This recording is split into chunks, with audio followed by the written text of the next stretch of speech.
Merda!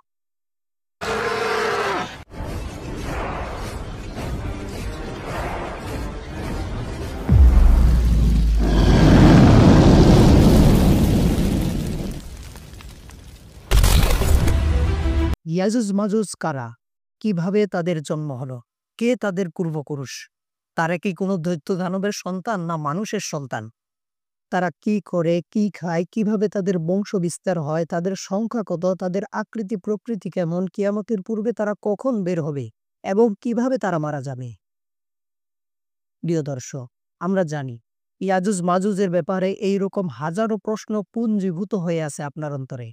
আজকের ভিডিওটির মাধ্যমে কোরআন ও হাদিসের দলিলের আলোকে আমরা ঠিক এই প্রশ্নগুলোরই উত্তর দিব ইনশাআল্লাহ।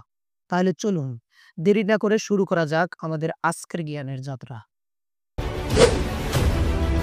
ইয়াজুজ মাজুজের পরিচয় সম্পর্কে সকল তাফসীরকারকগণ একমত যে তারা আদমের সন্তান। হযরত নূহ আলাইহিস সালামের ছেলে ইয়াফেস থেকে তাদের বংশ বিস্তার হয়। অর্থাৎ হযরত নূহ আলাইহিস সালামের ছেলে ইয়াফেসই ছিল তাদের পূর্বপুরুষ। বিখ্যাত মুফাসসির আল্লামা ইবনে কাসির রহমাতুল্লাহি আলাইহি তাদের পরিচয় সম্পর্কে বলেছেন, "কদ কদ্দামনা আন্নাহুম মিন সুলালাতি আদম আলাইহিস সালাম।"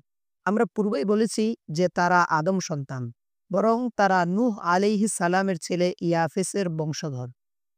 ইয়াজুজ মাজুজের দেহের আকৃতি প্রকৃতির ব্যাপারে ওলামায়ে কেরামের বিভিন্ন মতামত পাওয়া যায়। ওলামায়ে কেরামের কেউ কেউ বলেন ইয়াজুজ মাজুজের কিছু কিছু শ্রেণী আছে যারা খেজুর গাছের মতো লম্বা, আবার কিছু কিছু শ্রেণী আছে যারা বামুনের মতো বেঁকে। কারো কারো কান এত লম্বা যে এক কান বিছানা বানিয়ে তার উপর শয়ন করে, আর অপর কান অম্বল হিসাবে তা গায়ের উপর দিয়ে রাখে। ইয়াজুজ মাজুজের কোনো কোনো শ্রেণী আছে তাদের জিহ্বা সবসময় ঝুলতে থাকে। কারো কারো চেহারা মানুষের মতো, শরীর পশুর মতো, আবার কারো শরীর মানুষের মতো, চেহারা পশুর মতো। কারো কারো চোখগুলো অনেক ছোট, দেখতে অনেক বিদঘুটে এবং চেহারার আকৃতি অনেক খারাপ। এভাবেই ইয়াজুজ মাজুজের আকৃতি প্রকৃতির ব্যাপারে অসংখ্য মতামত ওলামায়ে কেরামের পক্ষ থেকে পাওয়া যায়। তবে বেদায়া নেহায়া গ্রন্থকার আল্লামা ইবনে কাসির রহমাতুল্লাহি আলাইহি বলেছেন, ইয়াজুজ মাজুজের আকৃতি প্রকৃতির ব্যাপারে যেই সকল কথা সমাজে প্রচলিত আছে, এই সব কথাগুলি দলিল প্রমাণবিহীন কথা। এই কথাগুলির পেছনে কোনো দলিল প্রমাণ নেই। তার ভাষ্য হলো, ফাকুল্লু হাযিহি আকওয়ালুন বিলা দলিল ওয়া রাজমুম বিল গায়বি বিলা বুরহান। ইয়াজুজ মাজুজের আকৃতির ব্যাপারে যে কথাগুলি প্রচলিত আছে, এই সব কথাগুলি দলিল প্রমাণবিহীন কথা এবং এগুলি অন্ধকারের ঢিল ছুঁড়ার মতো কথা। সহিহ কথা হলো, যেহেতু ইয়াজুজ মাজুজ আদমের সন্তান, অতএব যুক্তির কথা এটাই যে তারা আদম সন্তানের মতো এবং তাদের বৈশিষ্ট্যের অনুরূপী হবেন। ওলামায়ে কেরামের মাঝে মতবিরোধ যাই থাকুক না কেন, তবে এ কথা সর্বজন স্বীকৃত যে ইয়াজুজ মাজুজ অনেক শক্তিশালী একটি জাতি। তাদের সাথে যুদ্ধ করার এবং তাদের সাথে মোকাবিলা করার ক্ষমতা পৃথিবীর মানুষের নেই। এজন্য যখন তারা কিয়ামতের পূর্বে আবির্ভাব হবেন, কিয়ামতের পূর্বে যখন ইয়াজুজ মাজুজকে আল্লাহ রাব্বুল আলামিন এই দুনিয়াতে প্রেরণ করবেন, তখন আল্লাহ রাব্বুল আলামিন হযরত ঈসা আলাইহিস সালামকে ওহীর মাধ্যমে জানিয়ে দিবেন, হে নবী ঈসা, তুমি আমার বান্দাদেরকে নিয়ে তুর পর্বতে আশ্রয় গ্রহণ করো। কারণ আমি এখন ইয়াজুজ মাজুজ নামক এমন একটি জাতি প্রেরণ করব, যাদের সাথে মোকাবেলা করার সক্ষমতা মানব জাতির নেই। Audio Jump. হাদিসটি মুসলিম শরীফের ২২২ নম্বর হাদিস আর বুখারী শরীফের ৩৩৪৮ নম্বর হাদিস।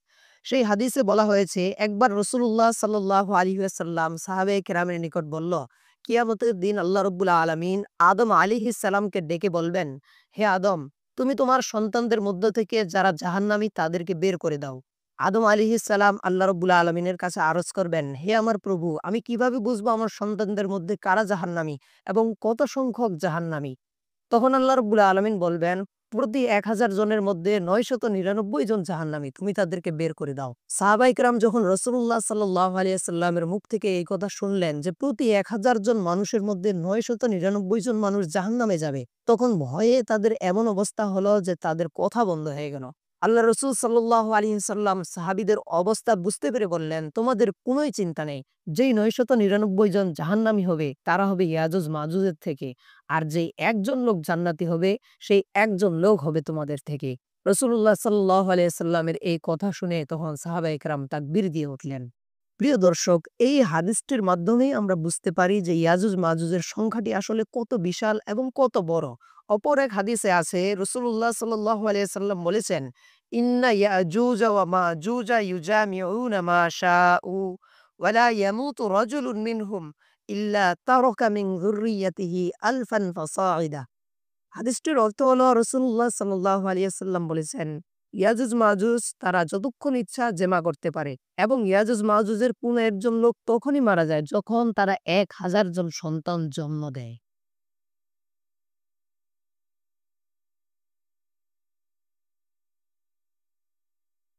বাদশাহ জুলকারনাইন যখন সূর্য উদয়ের দেশে এসে পৌঁছালো, তখন তিনি সেখানে ২টি পাহাড় দেখতে পেলেন, যে পাহাড়গুলি ছিল সুউচ্চ। পথিমধ্যে পাহাড়ের পাদদেশে তিনি দেখতে পেলেন অনেকগুলি বসতি। সেই বসতির চারদিকে তিনি ঘুরে ফিরে দেখতে লাগলেন। সেখানে কতক মানুষের সাথে তার দেখা সাক্ষাৎ হলো, যা অত্যন্ত জ্ঞানী, বুদ্ধিমান ও সাধক বলে তার মনে হলো। তারা বাদশাহ জুলকারনাইনকে যথেষ্ট সম্মান প্রদর্শন করলো এবং তাকে খুব আদর যত্ন করলো। কিন্তু বাদশাহ জুলকারনাইন সে লোকদের ভাষা বুঝতে পারছিলেন না। বাদশাহ জুলকারনাইন এটা বুঝতে পারছিলেন যে আকারে ইঙ্গিতে তারা তাকে অনেক কিছুই বুঝাতে যাচ্ছেন। শেষে বাদশাহ জুলকারনাইন তার সঙ্গীদের মধ্যে থেকে কিছু লোককে আদেশ দিলেন যে এই লোকদের ভাষা দ্রুত শিক্ষা গ্রহণ করো। তার সঙ্গীরা অনেক পরিশ্রমের পরে মাত্র ৭ দিনের মধ্যে তাদের ভাষা আয়ত্ত করলো। তাদের ভাষা আয়ত্ত করার পরে বাদশাহ জুলকারনাইন তাদের কাছে দ্বীনের দাওয়াত পেশ করলেন এবং সেই বসতির লোকেরা দ্বীনের দাওয়াত সাদরে গ্রহণ করলো। তারা সকলে আল্লাহ রাব্বুল আলামিনের প্রতি ঈমান আনলো। কিছুদিন এখানে অবস্থান করার পরে এলাকাবাসী জুলকারনাইনের নিকট নিজেদের সমস্যাগুলির কথা আলাপ করলো। তারা বলল, হুজুর, আমাদের সম্মুখের বড় পাহাড় দুটির মাঝখান দিয়ে একটি গিরিপথ রয়েছে। এই পথে একদল মানবরূপী দৈত্য এসে আমাদের উপর অত্যাচার করে আমাদের সর্বস্ব লুট করে নেয়। সবুজ গাছপালা, খাদ্য খাবার, পশু, ফল-ফলাদি যা আছে তারা সবকিছু খেয়ে নিঃশেষ করে ফেলে। তারা সংখ্যায় এত বেশি এবং তাদের গায়ের শক্তি এত বেশি যে আমরা তাদের সাথে মোকাবেলা করার সামর্থ্য রাখি না। এজন্য আমরা নিজেদের প্রাণ নিয়ে বাঁচতে বিভিন্ন জায়গায় লুকিয়ে থাকি। আপনার নিকট আমাদের আরজ, আপনি দয়া করে এই পাহাড় দুটির মাঝখানের গিরিপথটিতে একটি সুউচ্চ প্রাচীর নির্মাণ করে দিন, যাতে ইয়াজুজ মাজুজ আমাদের কাছে আসতে না পারে এবং আমাদের এলাকায় বিপর্যয় সৃষ্টি করতে না পারে। বাদশাহ জুলকারনাইন সেই লোকদের কথা শুনে বললেন, তোমরা ঠিকই বলেছো। আল্লাহ রাব্বুল আলামিন আমাকে অনেক নিয়ামত দিয়েছেন এবং অনেক ক্ষমতা প্রদান করেছেন। তোমাদেরকে রক্ষার উদ্দেশ্যে এই পাহাড়ের মাঝের গিরিপথে একটি প্রাচীর নির্মাণ করব। একথা বলে জুলকারনাইন তার সেনাবাহিনীকে লোহা ও তামা সংগ্রহের আদেশ দিলেন। সেনাবাহিনীর লোকেরা মাটি খুঁড়ে লোহা ও তামা উত্তোলন করলো। অতঃপর জুলকারনাইনের আদেশে লোহা গলিয়ে মোটা পাক তৈরি করা হলো। সেগুলোকে গিরিপথে স্থাপন করে তামা গলিয়ে জোড়া দেওয়া হলো। কথিত আছে যে এই দেয়ালের দৈর্ঘ্য ছিল ৭২ মাইল এবং উচ্চতা ছিল ৭০ গজ। দীর্ঘদিন যাবৎ পরিশ্রম করে জুলকারনাইনের সৈন্যরা এই দেয়াল নির্মাণ কাজ সমাধা করে। আর এটাই ছিল বাদশাহ জুলকারনাইন কর্তৃক ইয়াজুজ মাজুজের বন্দী হওয়ার ঘটনা। ইয়াজুজ মাজুজের বর্তমান কার্যক্রম কি, তারা কি করছে, এই ব্যাপারে তিরমিজি শরীফের ৩১৫৩ নম্বর হাদিস, ইবনে মাজাহ শরীফের ৪০৮০ নম্বর হাদিস ও মুসনাদে আহমদ শরীফের ১০৬৩২ নম্বর হাদিসে সুবিস্তারিতভাবে বলা হয়েছে। হাদিসটি হযরত আবু হুরায়রা রাদিয়াল্লাহু তাআলা আনহু থেকে বর্ণিত আছে। তিনি বলেন, রাসূলুল্লাহ সাল্লাল্লাহু আলাইহি ওয়াসাল্লাম বলেছেন, ইয়াজুজ মাজুজ প্রতিদিন বাদশাহ জুলকারনাইনের নির্মিত সেই প্রাচীরটি খনন করতে থাকে, সেই প্রাচীর চাটতে থাকে। এভাবে প্রতিদিন তারা সকাল থেকে কাজ শুরু করে। কাজ করতে করতে করতে করতে যখন তারা সন্ধ্যায় উপনীত হয়, তখন তাদের নেতা বলে, আজকে কাজ রেখে দাও, কালকে আমরা এই প্রাচীর ভেঙে বের হয়ে যাব। যখন তারা কাজ রেখে তাদের বাড়িতে ফিরে যায়, পরবর্তী দিন সকালে যখন তারা আবার খনন করতে আসে, তখন তারা দেখতে পায় প্রাচীরটি পূর্বের চাইতে আরো মজবুত রূপে সেখানে দাঁড়িয়ে রয়েছে। আবার তারা খনন করতে থাকে এবং সন্ধ্যায় আবার বাড়ি ফিরে যায়। এইভাবে তারা কিয়ামত পর্যন্ত কার্যক্রম চালিয়ে যাবে, কিন্তু কোনোদিন তারা বাদশাহ জুলকারনাইনের নির্মিত প্রাচীর ভেঙে বের হয়ে আসতে পারবে না। যেদিন আল্লাহ রাব্বুল আলামিন ইয়াজুজ মাজুজকে পৃথিবীতে প্রেরণের ইচ্ছা করবেন, তার পূর্বের সন্ধ্যায় তাদের নেতা বলবেন, তোমরা কাজ রেখে দাও, আগামীকাল ইনশাআল্লাহ আমরা এই প্রাচীরটি ভেঙে দুনিয়াতে বের হয়ে যাব। এই দিন তাদের নেতা ইনশাআল্লাহ শব্দটি ব্যবহার করবে এবং তারা ঘরে ফিরে যাবে। পরের দিন সকালে এসে দেখবে প্রাচীরটি তারা সন্ধ্যায় যে অবস্থায় রেখে গিয়েছিল সেই অবস্থায় আছে। আর ইনশাআল্লাহ শব্দটি ব্যবহার করার বরকতে আল্লাহ রাব্বুল আলামিন তাদের প্রাচীরকে এভাবে রেখে দিবেন এবং সকালে তারা সেই প্রাচীরটিকে ভেঙে দুনিয়াতে বের হয়ে আসবে। ইয়াজুজ মাজুজ কিভাবে দুনিয়াতে বের হবে এবং তাদের বের হওয়ার সময় অবস্থা কি হবে, তারা কিভাবে দুনিয়াতে ফিতনা ফাসাদ সৃষ্টি করবে, এই ব্যাপারগুলি মুসলিম শরীফের ২৯৩৭ নম্বর হাদিস, তিরমিজি শরীফের 2240 নম্বর হাদিস ও ইবনে মাজা শরীফের 4079 নম্বর হাদিসে বিস্তারিতভাবে বর্ণনা দেওয়া হয়েছে। আমরা এই হাদিসগুলির বর্ণনার আলোকে আপনাদের সামনে সেই ঘটনাগুলিকে এখন বিস্তারিতভাবে উল্লেখ করছি। হযরত ঈসা আলাইহিস সালাম যখন দাজ্জালকে হত্যা করে নিশ্চিন্ত হবেন, ওদিকে ইয়াজুজ মাজুজ জুলকারনাইনের প্রাচীর ভেঙে ফেলবে।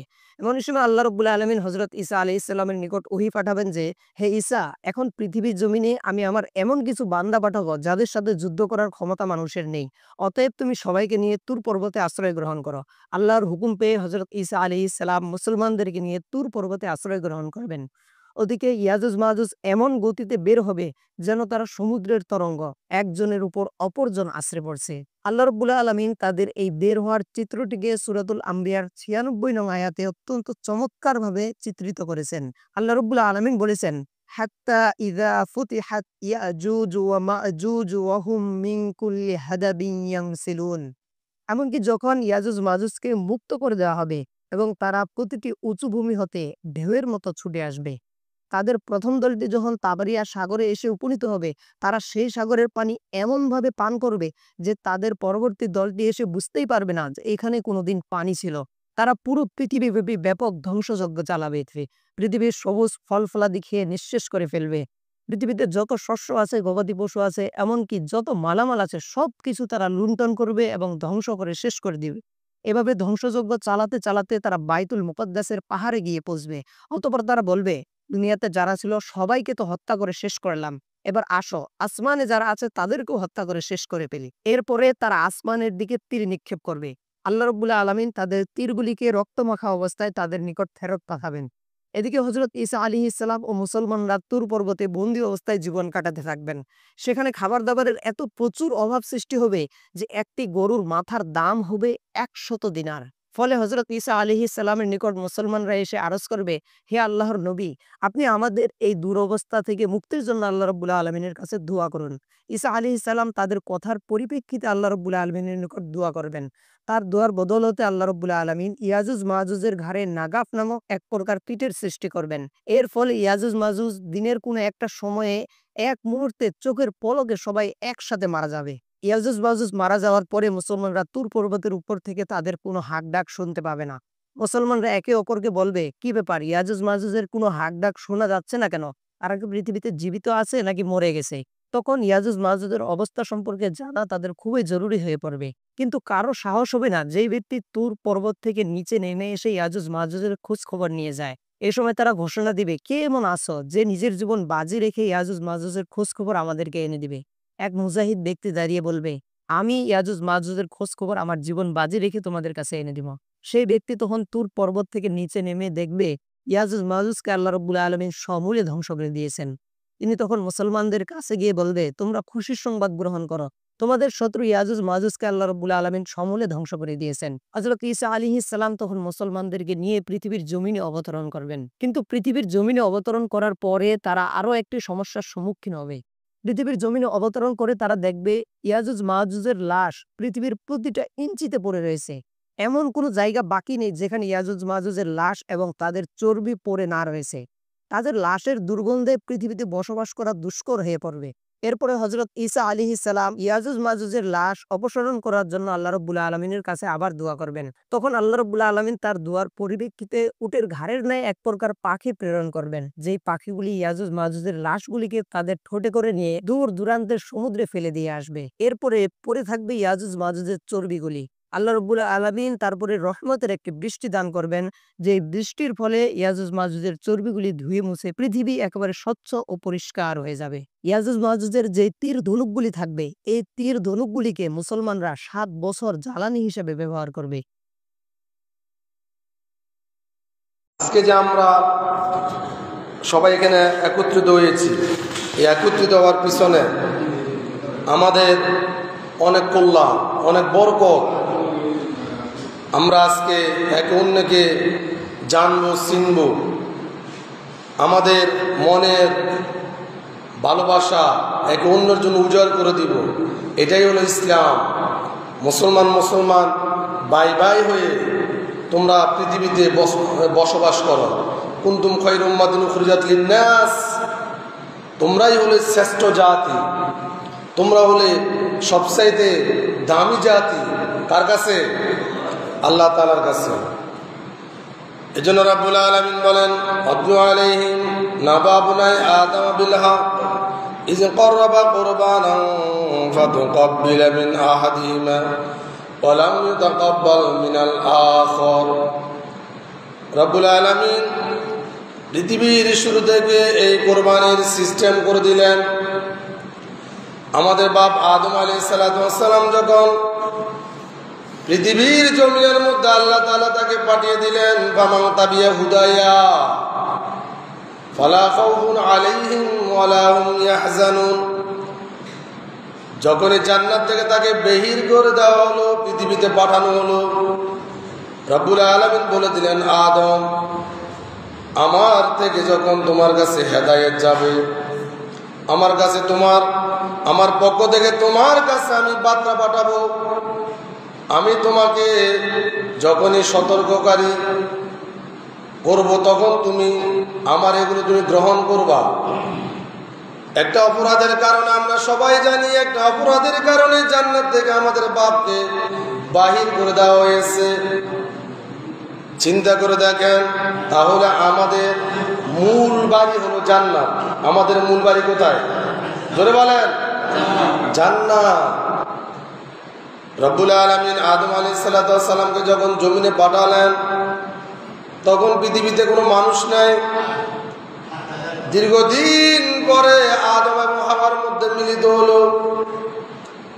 কেউ কেউ বলে ওই যে আরাফাতের ময়দানের মধ্যে যখন তারা এক অন্যের সাথে যখন মিলিত হলো, তখন পৃথিবীতে আর মানুষ নেই। এবার পৃথিবীতে মানুষ বাড়ার প্রয়োজন, শুধুমাত্র দুইজন, আদম এবং হাওয়া। রব্বুল আলামিন আদম আলাইহিস সালাতু ওয়াস সালাম এর ঔরসে হাওয়ার গর্ভে দুইজন করে, একটা ছেলে আর একটা মেয়ে, এইভাবে করে তাদেরকে পৃথিবীতে আল্লাহ তাআলা পাঠানো আরম্ভ করলেন। একই সাথে দুইজন জন্মগ্রহণ করতেন। ইয়া আইয়ুহান নাস ইন্না খালাকনাকুম মিন যাকারিন ওয়া জাআলনাকুম শুউবান ওয়া কাবাইলা লিতাআরাফু। আল্লাহ তাআলা পৃথিবীতে কোনো মানুষ নাই, এজন্য তার গর্ভের মধ্যে দুইজন করে, একটা ছেলে একটা মেয়ে, একটা ছেলে একটা মেয়ে একসাথে পৃথিবীতে পাঠানো আরম্ভ করলেন। রব্বুল আলামিন সিস্টেম করে দিলেন যে একজনের সাথে এইবার যে দুইজন আসলো, এরা আপন ভাই বোন, এদের সাথে বিবাহ হারাম।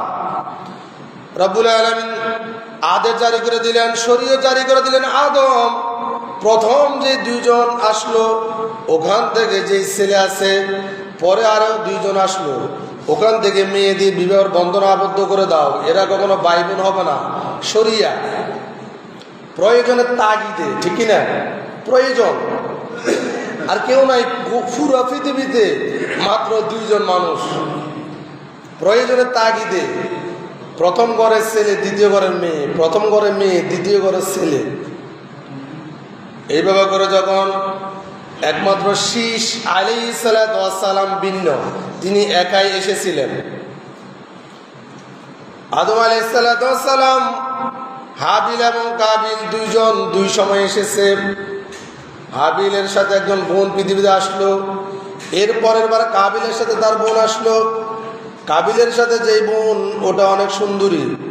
হাবিলের সাথে যেই বোন, সেই বোনটা একটু কুৎসিত, কালো। এবার যখন বিবাহের সময় হলো, রব্বুল আলামিনের পয়গম্বর আদম বলতেছেন, হাবিল, কাবিলের সাথে যেই বোন আছে তাকে তুমি বিবাহ করবা।